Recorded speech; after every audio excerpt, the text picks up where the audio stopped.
We get DMs and emails basically every day for people asking to customize our products, but we just don't do it because it's so hard to do that at scale. But there's one time a year we do, and it's Made to Order March that just started today, where you can fully customize all of our products, different thread combinations, leather combinations, different panels, whatever you want. And we do them in batches, so each week has a different product that's going to be released. It's going to take us 2 to 3 weeks to really get these orders out because they're fully custom. So thanks for your guys' support. Check out Made to Order March below. What's going on, guys? Today we're looking at the KD16. Previously, we've seen how much effort and technology goes into designing a shoe for a player like LeBron James. So does the same apply for the Slim Reaper, Kevin Durant? Signature athletes always get the very best of the best because they deserve to be playing their sport in race car level performance footwear, right? I guess we'll just have to see.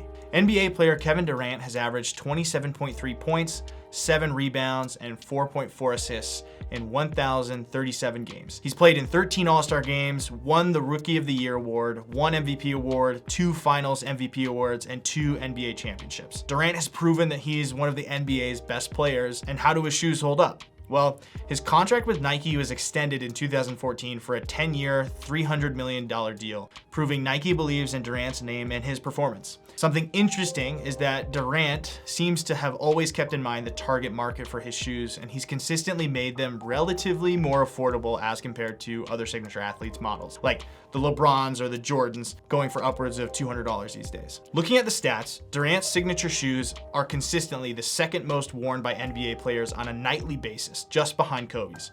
So if his shoes are just behind Kobe's, it must be because they perform just the same, right? We know Kobe's are the ultimate race car level performance basketball shoes. Why are players who are performing at the highest level possible choosing these over anything else? We're gonna slice these up, analyze them, and see if the KD16 is a Lamborghini Countach or a Honda minivan. The brand is Nike, the style is the KD16, the weight is 15 ounces for a size 10.5. The price is $150 to $160 depending on the colorway, and they're made in Vietnam. Nike Air and Zoom Air work together to provide speed and stability for all 4 quarters, while the upper is lower and the overall load is lighter compared to the previous iteration. That's what Nike says about the shoes. If you're really interested in a pair of KD16s, check them out in the links below. It helps the channel. Let's take a look at the upper. There are a lot of plastics and mesh on this shoe. There is this one panel that looks like maybe it's leather or synthetic leather of some kind. Nike says that this multi-layer mesh in the upper is lightweight and dimensional with a broken-in feel. I think certain parts of this mesh that are darker are a little bit thicker in certain areas. I think maybe it's supposed to work a little bit like the LeBron 21 cabling system, but we'll have to see. This shoe is probably going to be fairly breathable. The tongue seems to be made out of the same package material as the LeBron 21, but we'll have to take a look and see. So you can see from the breathability test that it's just as breathable as the LeBron 21 through the tongue and this toe area. Super airy and light, just like a sports car convertible. As for that synthetic panel, we put the flame to it, did the burn test, and you can tell it's fully fake leather paneling, fully synthetic. It melts and burns and sputters. Leather does not do that. Like we saw in the LeBron 21, low top basketball shoes need to do a little bit more to support the foot. That one had cables inside of it, but I think this one tries to accomplish the same thing with these big wings. I think they're supposed to help you prevent rolling over or, blowing through the side of your shoe. If you haven't checked out the LeBron 21 video, go check it out. Something that was really interesting about that shoe was the heel counter was super beefy, even beefier than some of the Pacific Northwest boots that we've cut up. So I'm excited to see if on the inside of this heel counter that it's just as beefy. It does feel really stiff from the outside here, and I can tell it goes up quite a far ways, but we'll have to see when we cut it in half. Aside from that, there's really nothing super special about the paneling. I think some of these are design callbacks to other classic basketball shoes that KD loves. So moving to the inside of the shoe, we were able to pull up the insole just a little bit.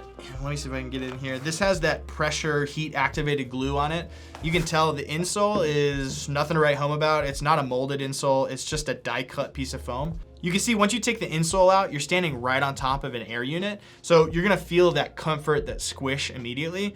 But some of the cons of that is that once this insole foam starts to break down, you may end up feeling some of those lumps and bumps of the air unit through the insole, and it might lead to some premature wear of the unit. And once it's popped, it's kind of done. Nike Air is super interesting, really comfortable, but It's almost 50 years old. Nike's trying to make it new by putting it right underneath your foot, and it's pretty interesting. They've turned it into a strobel unit, which means like they've just extended the wings of the bag and stitched it in as the strobel. But you can see if we unlace it a little bit and you look a little further down, it only covers half of the foot. And even the most minivan of shoes, the Nike Air Monarch that we've cut in half before, has a full length or almost full length Air unit. So the KD is so far striking a little bit more minivan than Lamborghini right now. If you remember, the LeBron 21 performed pretty well in our test, so of course we had to do the same here. We did the ball drop test on these and they got 6.3 inches, which is near the bottom of our overall list, which means it absorbs a lot of impact, but it doesn't actually return that much energy, so it doesn't feel very responsive. We did the bar drop test on the outsole and it's 6.6 inches, so right in the middle. It's looking pretty average so far, but maybe there's more we haven't seen yet. So let's take a look at the midsole. The midsole is really nothing to write home about. It's just a compression molded EVA from the looks of it, and it's nothing special like Zoom X or Adidas Boost, but you know, apparently there's a Zoom Air unit under the forefoot. So we'll have to see once we cut it in half if it's one of those articulated turbo units like in the LeBron or just a basic Zoom unit. The outsole, the rubber does have this really crazy gear traction pattern, which I'm sure performs really well on the court, similar to herringbone. It does have this stiff looking piece of plastic underneath, and you can see because we have the translucent rubber version. I think it's just made of plastic, but it may have some carbon fiber content. We know that some of the best, most race car looking basketball shoes will have carbon fiber in them, so we'll have to check it out. We're trying to get better at measuring the grip of certain outsoles, especially when it comes to basketball shoes. Right now, the rubber compound is measuring in at a 60 Shore A, but let us know what you think would be a better test to figure out how grippy these actually are. So from the outside, it really looks like nothing too special. It's leaning a little bit more minivan than Lamborghini so far, but maybe I'm missing something. Let's cut it in half and see if there's something on the inside that explains why so many NBA players are wearing it.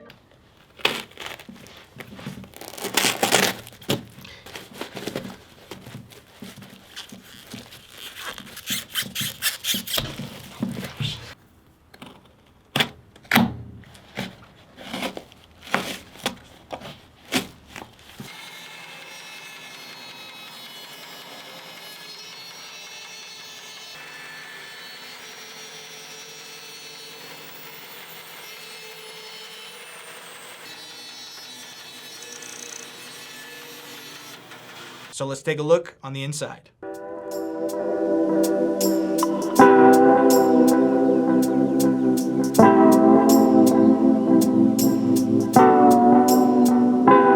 Now that we got them cut in half, you can really tell where that air unit stops in the middle and then a pour-on layer of foam goes the rest of the way. So the air unit that's top loaded is not full length like we had already seen, but there is that 4-foot Zoom unit like Nike had mentioned. I can already tell that it's not one of those articulated Zoom units like in the LeBron, but it is a fairly sizable one. So your 4-foot's gonna have a pretty good amount of cushion and responsiveness. So you can see this purple plastic shank that we had already seen from the outside, and you can tell that it's only 3 millimeters thick at the thickest part. Most of the rest of the thickness is about 1.5 millimeters. It might add a little bit of rigidity directly under the arch where it's thicker, but near the toe, it's a little more flexible. Maybe if you're built like the Slim Reaper, it doesn't matter too much. You can see the rubber outsole is relatively thick, so should last a good amount of time on the court, maybe not outdoor. So I was really interested to see if the heel counter looked anything like in the LeBron or was as thick, but you can tell here it's actually a very thin synthetic heel counter, but it does go fairly high up and it is fairly rigid. So I think for a player like KD, it's probably just fine.